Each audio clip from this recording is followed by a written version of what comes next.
Po yung tape machine ng BQ brands. Working po ito ng 7 days. Print head area. Cupping. Clean na machine.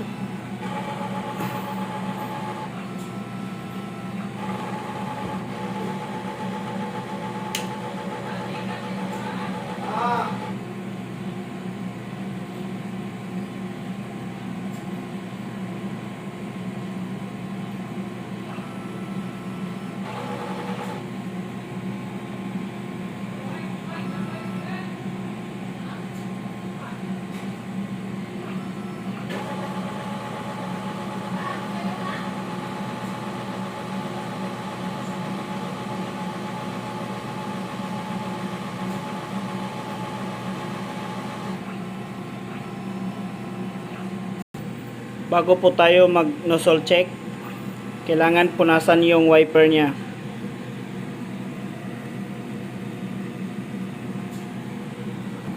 Yan po ang kanyang nozzle check. Kompleto po siya. Waste tank area. Last disposal is last week. Ground wire. Ink tank area. Ink system. EBR.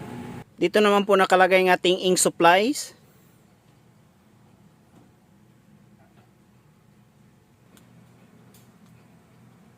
Ito naman po ang ating daily checklist. Detail po siya.